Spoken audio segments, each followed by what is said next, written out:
People have all sorts of addictions. Some can't even go a day without caffeine. Others obsess over screens, validation, or even work. But there's one kind of addiction that isn't talked about nearly enough. One that carries the sole responsibility of every other crime out there: drug addiction. The other day, I came across this video of a former drug addict. He wasn't just talking about his experience, but he also spoke about who else he had met in addiction. Families, siblings getting high together, doctors, even well-off educated people.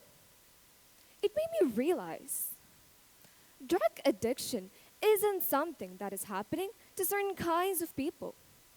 It is happening everywhere, even to the people that we assume are doing just fine. As a high school student, it is alarming to see how common drug abuse has become and how silently it spreads. Well, what's even scarier is how we're still responding to it with judgment instead of understanding. Telling people to say no to drugs isn't helping anymore. We need to understand what is driving these people to drugs in the first place. Now, let me ask you something. We all feel alone and overwhelmed every now and then.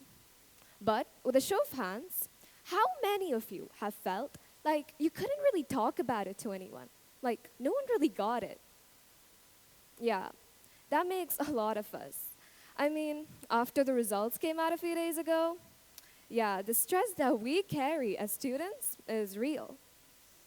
Now, if this pressure goes unspoken for too long, it piles up, and some look for any way to make the weight feel lighter. This is exactly where drug addiction stems from. Because most young people aren't turning to drugs out of curiosity or rebellion. No, they're doing it to escape from stress, from loneliness, from pressure. So, if we're focusing on warning against drugs, we're missing the real question. Why are they in so much pain in the first place? Some of these people are struggling with mental health issues. Some of them have been influenced by peers, while others have been trapped by poverty and lack of opportunity. This is exactly why just telling them to say no isn't working. What they really need is support, not slogans. And yet, the moment someone falls into addiction, we isolate them. We judge. We whisper. This only makes them feel worse, ashamed to ask for help, and convinced that they're beyond saving. But the truth is, no one is too far gone.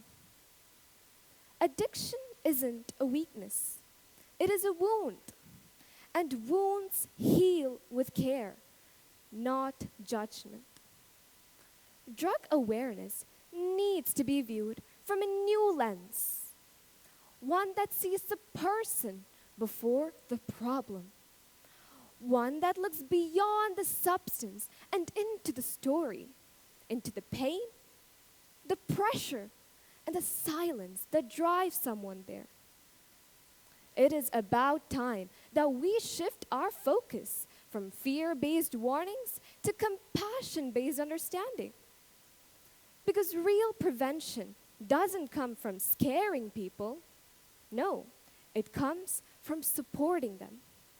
And this support, it could be checking in on a friend. Or it could be listening without judging. Or maybe it could be speaking up when everyone else chooses silence. At the end of the day, drug awareness isn't just about avoiding a drug. It's about rebuilding a path forward with listening, understanding, and hope. Thank you.